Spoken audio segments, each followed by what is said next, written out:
The history of Buddhism in China is a complex story of importation, assimilation, and transformation of a foreign religion, in the words of the historians of Washington, D.C.'s Freer Gallery. Buddhism began 25 centuries ago in the region which is today comprised of the Indian-Nepali border. Gautama Siddhartha, a member of the Sakya tribe who is best recognized worldwide as the Buddha figure, was the founder. The religion continued to be revised and developed over the ensuing half-millennium, and finally began spreading throughout other parts of Asia. The trade routes of the Silk Road were very important for this international cultural exchange. Paper, silk, and pottery are all examples of products which managed to circulate around Asia during this period, while Chinese calligraphy and artwork came to influence their Indian equivalents and vice versa. This is the same kind of general process which inspired the continental adoption of Buddhist practices, especially as monks and merchants carried Buddhist texts, doctrines, and paraphernalia from India over to next-door China. From the 1st century onwards, Buddhism gradually gained momentum within Chinese society, while finally achieving full prosperity during the Six Dynasties period, 220 to 589 AD. It appears that the Chinese people appreciated a religion that promoted strong morality and humaneness, much as Confucius had promoted Ren earlier on, while the foreigners who ruled over much of China, including Shi Lei, the ruler who conquered Luang in early 4th century, were drawn to Buddhism simply because it was a religion which did not originate in China. On the overland route of the Silk Road, the city of Dunhuang grew to be a vital junction and Chinese outpost, as well as a cultural center. Among the most western points of the route in China, Dunhuang, established in 111 BC, saw the passage of Western goods as they entered China, as well as monks and others carrying religious ideas.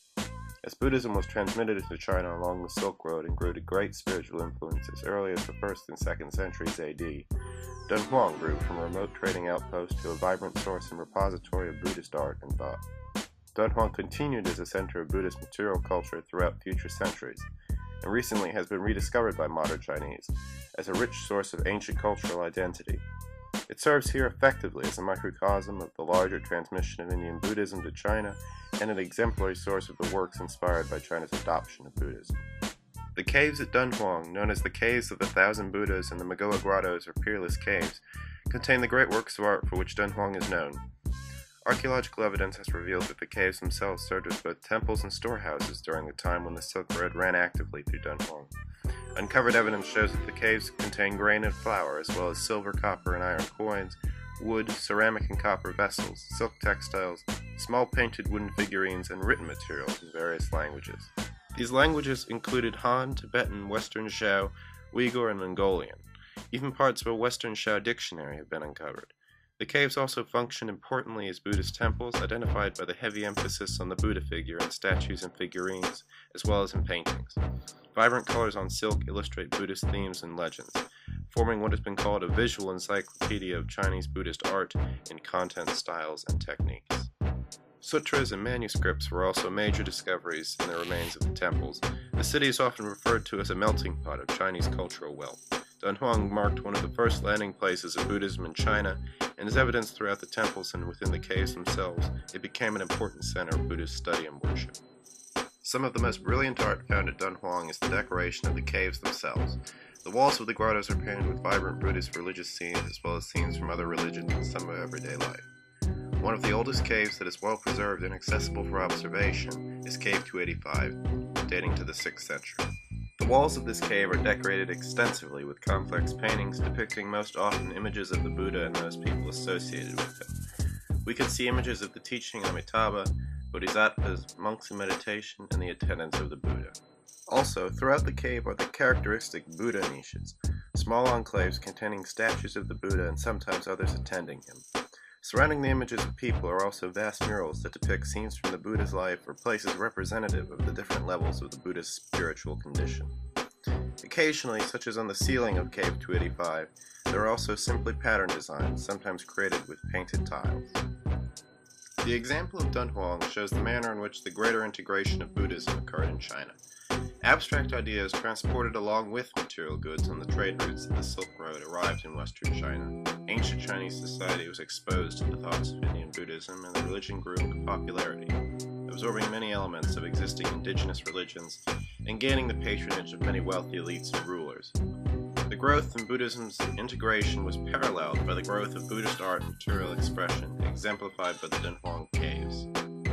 Buddhism expanded further east, and its growth was expedited by a key group, the monks that traveled on the Silk Road and carried Buddhist teachings throughout China. According to author Daniel L. Overmeyer, Buddhism was accepted by many people as a new, liberating religion that had something for everybody, simple morality for peasants and sophisticated for intellectuals, all based on scriptural texts and interpreted by literate monks. One influential example of such a literate monk was Fotu Deng Bo. He lived approximately from 231 to 349 AD, an unusually long lifetime, but these are the best estimates we have available. Fotu Deng came from Kasha, an ancient Buddhist kingdom located on a branch of the Silk Road running through northwestern China. He spent much of his life studying Buddhism in modern-day Kashmir. Fotu Deng was a devoted practitioner of dharani, which is a kind of Buddhist prayer or ritual speech similar to the mantra. The following is from an original Tang Dynasty document, translated from Sanskrit into Chinese by the Tripitaka master Divakara from India. If there are those who uphold this dharani and recite it 800,000 times, their sins, such as the 5 rebellious sins accumulated over innumerable kalpas, will all be expunged. They shall have the material goods they wish. They will be reborn either in the human world or in heaven, having ended forever the evil life journeys. They will always be protected by gods. Along with dharani, Fotu Deng was known for practicing anapanasati, which can be roughly translated as mindfulness of breathing. It's a form of Buddhist meditation which is designed to clear and ease one's mind through peaceful meditative concentration. He is also remembered for his divine spells, which he demonstrated upon his arrival in the Chinese city of Luoyang in 310 AD. Several of these incidents are recounted in the biography of Fotu Deng, a section of the continued biographies of eminent monks, Gao Sengzhuan, written in the early 6th century by Tang Dynasty scholar Dao Xuan.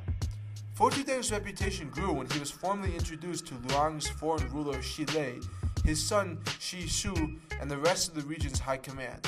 According to Dao Xuan's text, Fotu Deng demonstrated the miracles of Buddhism when he took his begging bowl, filled it with water, burned incense, and set a spell over it.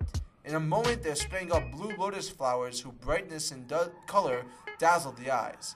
Seeing this inspired a flattered Shi Lei to grant Buddhists the right to build monasteries, a decision that allowed them to gain an important foothold in that region. These early records claim Fotu Deng achieved other miracles such as bringing rain, curing ills, and achieving foresight by smearing dust in his hands and bringing events from the future into view. He also helped a woman who wanted to become a nun against her father's wishes by conjuring an image of a woman in nun's robes preaching Buddhism. He told the father that this was the daughter in a past life, and that therefore it would only be fitting to allow her to turn to a Buddhist lifestyle once again. The father complied. According to Valerie Henson, one does not have to believe that these events actually occurred to understand their importance. The news of Fotu Deng's miracles fostered the spread of Buddhism. Fotu Deng inspired quite a few nuns as well as monks to serve in the Chinese clergy. In time, Fotu Deng also became a close military advisor for Shi Lei and the later Shao dynasty, and was called upon for purposes such as predicting the outcome of battles, enabling miraculous escapes, and foretelling treacherous plots. Overall, Fotu Deng played a key role in establishing Buddhism's initial presence in China. He convinced the Chinese rulers to allow Buddhist monasteries to be built across the nation and to become accepting of Buddhism as a general practice. Fotu Deng's style of Buddhism reflects both continuity with and diversion from existing Chinese customs. Like Confucius, Fotu Deng promoted the value of morality. By contrast, the latter went out on a limb to use his teachings to influence political affairs and military strategy. In the end, Fotu Deng represents how Buddhism was seen as largely compatible with Chinese tradition and hence became widely accepted throughout the nation. At the same time, it featured enough original elements to keep China up to date with the evolution of political and cultural norms throughout Asia. Buddhism was successfully spread throughout most of China not through the efforts of Fotu Deng alone. Another essential figure within this rising Buddhist movement was Grandmaster Kumarajiva. Born in 334 in Kucha, in the Xinjiang province near India, Kumarajiva grew up in a devout Buddhist family. His father, Kumarayana, hailed from a Kashmiri Brahmin noble lineage. However, Kumarajiva's father renounced his wealth and nobility in order to become a Buddhist monk and spread the teachings of Buddha. Kumarayana attempted to spread Buddhism throughout all of China, but never achieved this goal. He was stopped in Kucha, where the king, who greatly respected his wisdom and prominence, gave him the position of the royal priest. The Kuchan king introduced Kumarayana to the wisest person in Kucha, his sister Javaka. Kumarayana and Javaka immediately fell in love with one another and carried on their Buddhist teachings in Kucha. Kumarajiva was guided and heavily influenced by his mother during his early studies. When he was 7, his mother joined a Seoli nunnery in northern Kucha. Following in the footsteps of his mother, Kumarajiva committed countless numbers of texts and sutras to his memory. At the nunnery, Kumarajiva began to learn Abhidharma, and when he turned 9, he and his mother traveled to Kashmir to continue his Buddhist education. When Kumarajiva turned 12, he traveled to Turpan, in the northeastern area of Kucha, and was the home of over 10,000 monks. There, Kumarajiva was taught early Mahayana texts by the master Sriya Soma, and soon began an intensive study of Madhyakama texts, such as the works of Nagarjuna, an eminent Buddhist philosopher. At such a young age, Kumarajiva had become extremely well-versed with these Buddhist texts. His unprecedented wisdom and prowess would soon lead him to become one of the most important figures in the spread of Buddhism in China. When Kumarajiva turned 20, he was personally asked to return to Kucha by the Kuchan king Po Shui. There, Kumarajiva was fully ordained at the king's palace and lived comfortably in a new monastery built for him. Kumarajiva continued his Buddhist studies, while at the same time teaching Buddhism to the masses. In 379, a Chinese Buddhist monk named Sengjun visited Kucha, where he saw firsthand Kumarajiva's abilities. Sengjun brought this information back to the Qin court, and a Chinese emperor Fujian called for Kumarajiva to be brought to China. He sent his general Lu Guang with an army to conquer Kucha and to escort Kumarajiva back to China. Misfortune befell Fujian, as his main army was defeated at the had an army but no emperor, became the ruler of his own state in 386. He captured Kumarajiva, who is now 40, and imprisoned him for many years. It is during this time in captivity that Kumarajiva learned and familiarized himself with the Chinese language, which would soon prove itself to be tremendously valuable. The new emperor Yao Xing repeatedly pleaded for Lu Guang to release Kumarajiva to Chang'an. When the warlord refused time and again, Yao Xing dispatched his armies to defeat Lu Guang and retrieve Kumarajiva. In 401, Kumarajiva was saved from his captivity and brought to Chang'an. There, his expansive expertise of Buddhism and familiarity with the Chinese language made him an indispensable asset to Yao Xing's court. Upon his arrival, Kumarajiva was immediately introduced to the emperor and the Buddhist leaders of China. Many of them consider him to be a great master from the West, and he was given the title of national teacher, a great achievement within the Buddhist circles. Even Emperor Yao Xing himself looked upon Kumarajiva as a personal teacher, and Kumarajiva held major influence over the emperor's decisions. Through direct teachings and translations, Kumarajiva pushed Buddhism to even more prominent heights within Imperial China's royalty. At the behest of Emperor Yao Xing, Kumarajiva translated a large number of Buddhist sutras into Chinese. These translations not only set the bar for future translations of Buddhist texts, but completely revolutionized Chinese Buddhism at the time. Kumarajiva's translation style not only conveyed clarity, but managed to replace the old Geyi system of translations as well. Geyi was a 3rd century Chinese Buddhist method of translation, through which terms from Sanskrit Buddhism will be matched roughly to its similar concept in Chinese classics. This created unclear translations of Buddhism, as a Buddhist term will be translated through Confucian or Taoist lenses, thus muddling the original idea the text was attempting to convey. Instead of using Geyi to achieve precise literal translations, Kumarajiva tended to write a smooth flow that focused more on the meaning of texts. Kumarajiva translated thousands of texts, but of those, his most important translations were the Vajrakadika Pranaparamita Sutra, or the Diamond Sutra, the Saddharma Pundarika Sutra, or the Lotus Sutra, and the Amitabha Sutra. The Diamond Sutra had never been translated into Chinese until Kumarajiva accomplished a task in 401. Although numerous translations of the Diamond Sutra occurred after Kumarajiva, it was his translation that was the most well received during that time. In fact, Kumarajiva's translation of the Diamond Sutra is one that is found on the Dunhuang scroll, which dates back to 868, 400 years after Kumarajiva completed his translation. The Lotus Sutra was one of the most popular and influential of the Mahayana sutras, and was a discourse delivered by Buddha near the end of his life. However, Kumarajiva was not the first to translate it into Chinese. In 286, the Lotus Sutra was translated from Sanskrit to Chinese by Tufa Hu in Chang'an during the Jin period. In 406, Kumarajiva's translation superseded that of Tufa Hu's. and because of its popularity caused Buddhism to be even more widespread throughout Asia. The Amitabha Sutra, the primary sutra that upholds the school of Pure Land Buddhism, was also first translated into Chinese by Kumarajiva in 402. Because of the success of Kumarajiva's translations, the Amitabha Sutra gained popularity amongst Pure Land and Chan Buddhism in China, and influenced the Jodoshu and Jodo Shinshu schools of Buddhism in Japan.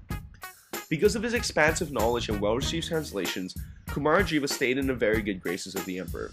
Yao Tsing built hundreds of Buddhist monasteries and temples, all with places where Kumarajiva and his disciples could translate Sanskrit Buddhist sutras into Chinese. It was said that even the emperor himself would participate in the translations. From 401 to 413, Kumarajiva managed to translate 74 scriptures in 384 fascicles in total. Within such a short period of time, Kumarajiva and his team of translators managed to present Mahayana Buddhism to China with a far greater clarity and precision than ever before. He had managed to separate the teachings of Buddhism from the mysticism of Taoism and cemented Buddhism as a major religion within China. Before his death, Kumarajiva stated that if his translations managed to capture the true meaning of Buddhism and stay in accordance to genuine Buddhist principles, his tongue would remain intact after his cremation. His tongue was, in fact, the only part of him remaining within his ashes.